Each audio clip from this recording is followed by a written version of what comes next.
Every year in November, for the last, I think, 4 years, I've been invited to do a full-day workshop at an amazing interfaith seminary called the One Spirit Interfaith Seminary in New York. And this year I chose a particularly, for me, an interesting topic, something that I've taught about before, and in various titles. It's kind of a sexy thing to talk about. When Moses met the Buddha. Or like I sometimes say that when Judah met the Buddha. The integration of Eastern and Western philosophy, looking at the two stories, both the essential teachings of Judaism and what is called sometimes the Judeo-Christian tradition, I'd say, the Buddhist tradition and some of the Eastern religions, and how they share in various places and some of the things that are dissimilar about them. So one of the things that I love to talk about, of course, is the misunderstanding that most of us have in the West of what the Buddha meant when he gave over the Four Noble Truths, the four basic truths of reality. The Buddha said the first truth of life is suffering, is dukkha. Dukkha. And, when I was growing up with a vast misunderstanding of Buddhism, it was kind of like, oh, they're so negative. We Jews are positive. Usually said before Yom HaShoah Day, but anyway, Buddhists are always on the downside of things. It's always negative, and that's a complete misunderstanding of what the Buddha was saying. Buddha was saying that life as we know it, whether it's pleasurable or painful, always leads to suffering. Pain is not suffering, but suffering is the clinging or the aversion to what is, or the creation of a story about something that has no story, or a self where there is no self. Essentially, life is suffering because of the things that we add to it, the ways that things move from one cause to an effect and cause to an effect. Another moment of Buddhism is, of course, the introduction of karma. The rule, as the Buddha articulated, that there are natural effects to the causes that we put in motion. And we Jews have a very similar notion of that. Schar v'onesh.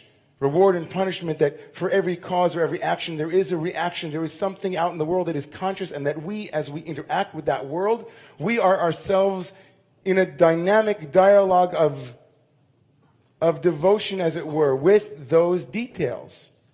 Cause and effect, cause and effect. Maybe the entirety of Judaism, Yom Kippur. Right? Nobody would miss Yom Kippur is the sum total of your causes set in motion that you have come to try to do tikkun, to fix in some way. Karma on the one hand, and on the other hand, tikkun, fixing. Or what is known also in our tradition, in the Jewish tradition, as teshuvah, to return, to make better, or to reap what you sow. To reap what you sow. And one of the insights of the Buddha was that reality is moving with such rapidity. There's so much that happens so quickly, right? That the moment's cause is the next moment's effect, and the next moment's cause, and so on. And there's this causation, this causative chain that makes it almost impossible to break. It's almost impossible to break the chain of suffering. Or we might say it's almost impossible to do teshuvah, to change a pattern. Patterns seem to come so quickly and with such force. And I know, because I'm a fast guy. I'm fast. I have always been fast. My whole life has been fast. And one of the things that I remember as a kid, my mom saying to me is that you have good reflexes. You have good reaction time, she would say. You're fast. Right? When we say you have good reaction time, we think, oh, that person is quick. Right? You're fast. I was a goaltender, many of you know, in hockey. And sometimes out of nowhere, I haven't played hockey in years, but sometimes out of nowhere, out of the corner of my eye, something will be falling off a table, and before I know it, I'm like this.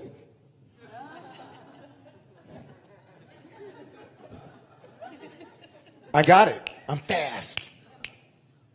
And fast is not good when it comes to breaking patterns. In fact, fast and patterns, or reaction, and the perpetuation of suffering and the perpetuation of something unhealthy, something that isn't leading to our nourishment, our flourishing in the world, something that increases suffering. One of the core elements, everybody, is speed. We move through things so quickly. One thing happens, another thing happens, before you know it, there you are again. I was walking down the road and there was a pit.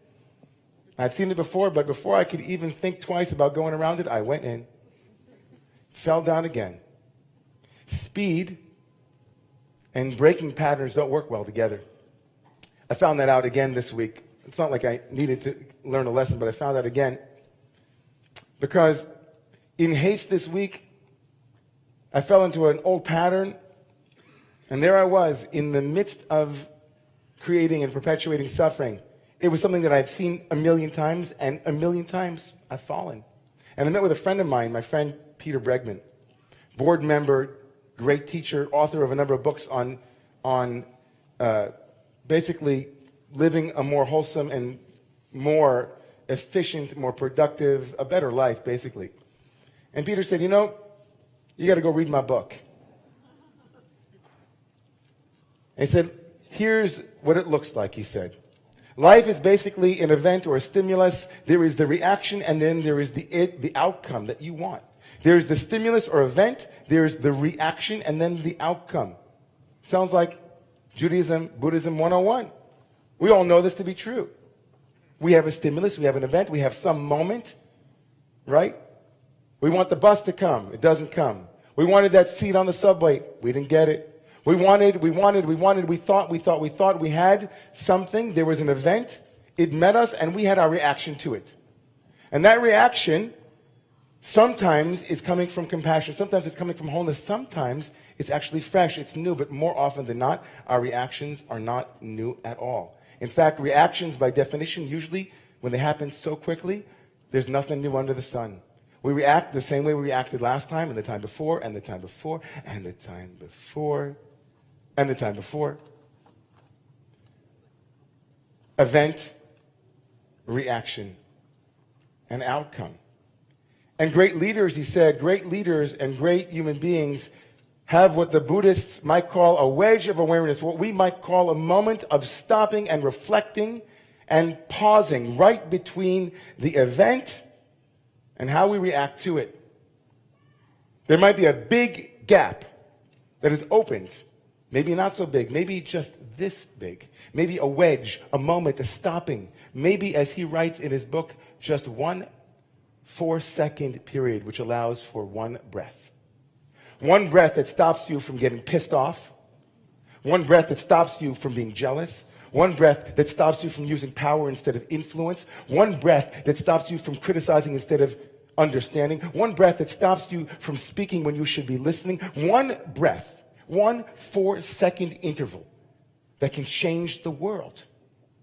And at a time in our world when we're talking about temperament and about hands on devices and keys and all of what it means to be a leader, that's the conversation. Leadership is how much space is between event and my reaction to it, and how I choose based upon the outcome I want. If I want fighting, I can get fighting. If I want anger, I can get anger. If I want love, I can choose differently, says every tradition. We are not trapped in a cycle of event, reaction, outcome that is unhealthy. If we don't believe that, nothing moves. If we don't believe that there can be spaciousness between what was and what is and what could be, then what are we doing here? What's our practice? Our practice is to become masters of that territory, to put a flag of love there on that space. We know events will happen, but we don't know how they have to, what the end of them, how they have to be. That triumph of hope over inevitability is the promise of every spiritual tradition that's worth anything. The promise of hope over inevitability, of something that might change. In a world where we don't see change, really, we see change all the time. Peter, in his book, 4 Seconds to Changing Your Life, told a story where he said he was walking down 48th Street one day in Midtown Manhattan, and he saw a man well-dressed in a nice suit, shiny shoes, coiffed hair, and a leather briefcase, and he brushed by Peter as he was walking down the street, and he saw him turn his head and spit out his gum. He kept his eyes, Peter did, on the wad of gum to be sure that he didn't step on it. The gum flew maybe 3 feet, and it bounced off a tree, hit the wind, and it rolled back onto the sidewalk, landing right underneath the shoe of the man who spit the gum. And as the man's heel lifted off the ground, he saw this cycle. This cycle of having a reaction only to have it boomerang back, karmically, tikkunly, into the foot of this man. Reflect, resist, replace. Reflect, resist, replace. Reflect, resist, replace is the story of Jacob tomorrow morning. Every single year, we hear about Jacob and we hear about his struggles. Jacob is me, he's you, he's all of us. Jacob is the man who is on the run. Jacob has been suffering from the moment he was born, grasping the heel of his brother Esau, the second one, the one who doesn't yet quite get it, the one who has to lie in order to receive the blessing of his father Isaac, the one who is running. Jacob is the man who can't stop. He doesn't stop for anything. 20 years passed from last week's portion until tomorrow morning. 20 years, and Jacob has been busy every single day. In fact, the Torah says about him, Yomam v'layla. I didn't sleep morning or night. I was always on the run. I was a self-made man. I was Jacob. I know what came before me. I know what I had to do to be where I am today. I had to be Jacobian. I had to be holding the heel. I also had to be deceitful, which means to be crooked. The name Jacob comes from crooked. I was a crooked man. And a crooked man with a life's goal, an outcome. But what outcome? Deceived by his father-in-law Laban or Lavan, marrying the wrong woman, finding himself tomorrow morning about to face his brother whom he cheated. Jacob's reaction to that stimulus is exactly the same reaction that he has always had every moment of his life. When he was about to hear what he needed to hear, Jacob goes on automatic pilot. It's automatic Jacob. What do I do when things get tough? What do I do when I'm suffering? What do I do when I'm about to be confronted with the truth, the man of truth? What do? I run. Jacob runs until he can't. Vayivater Yaakov levado, and Jacob finally is alone. It's time to reflect. And when Jacob is finally alone, not with his twin brother, not with his 2 wives, 4 wives, 12 children, not with his retinue, when Jacob finally stops for a moment, Jacob begins to wrestle. And the Torah tells us in Jacob's wrestling, there is a moment when he's wrestling with an anonymous individual, that this anonymous individual, and if you read the text, you can't help but be blown away by the beauty of the literature, the literary structure of this text.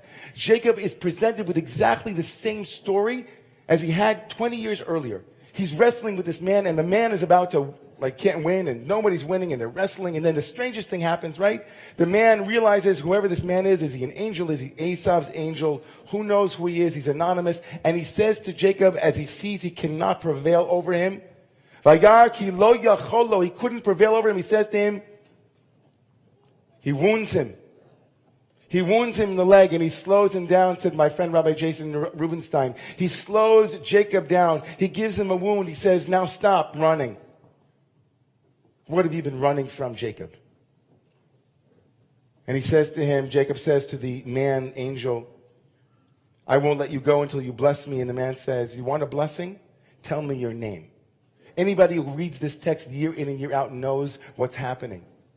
He's having an opportunity to do exactly the same thing he did 20 years earlier, the same mistake, the same reaction that led to outcomes he couldn't have imagined. He can make the same mistake. And Jacob wins. Instead of saying, I am Esau, and lying and deceiving and becoming what he isn't, Jacob finally, and all of us as readers say, finally, Jacob, you said the truth. I am Jacob. He resists. His name will be called resistance. The new name he's given is Yisrael, resistor. The one who resisted and became noble through resistance. He resisted the urge to repeat the pattern. He broke it. He didn't reach for, he didn't raise the voice. He didn't hit. He didn't go under the covers. He didn't turn on the tube. to zone out. He didn't reach for the bottle. He didn't reach for the book. He didn't reach for anything. He said, here I am. I'm Jacob. He reflected. He resisted. And then what happens? Right? You reflect and you resist. You replace. Lo yikare shimcha od Yaakov ki im Yisrael. You will no longer be called Jacob because you won. The Torah tells us each and every year, at this time, as it gets dark, each and every time of the year as the sun and its beautiful warmth and light, as we could feel today, the warmth of the sun diminished. It says, as the light diminishes, we are to find our way in the dark. Jacob fought in the dark. Jacob succeeded in the dark. And as we light our 36 candles for Hanukkah, we are reminded in the tradition that the numerical value of the word ayeka, where are you, is 36. Ayeka. Hanukkah and all of this time of the year is 36 candles, 36 moments, 36 whatevers for us to say, ayeka, where are you? Where are you in that moment, in the reflection, in the resistance to what was, and the power to replace old patterns with new ones? So I want to pray tonight with all of you. Source of life, God of Jacob, God of the one who finally stopped and reflected. The one who finally was alone long enough to look into a deep pattern. And when given the chance to repeat it, he karma busted. He did true tshuva, true returning. He is our father, the patriarch, and we are part of his family. And although he didn't stay only Yisrael, only resistor, he sometimes slid back into Jacobness, as all of us will inevitably slip back and forth between victory and enabling and repeating. Give us the power tonight and every night throughout these winters to reflect long enough, to pause long enough, to react less and to react differently for outcomes that lead towards the betterment of your world and all of those in it, as we reflect and resist in order to replace. Please rise. Amen.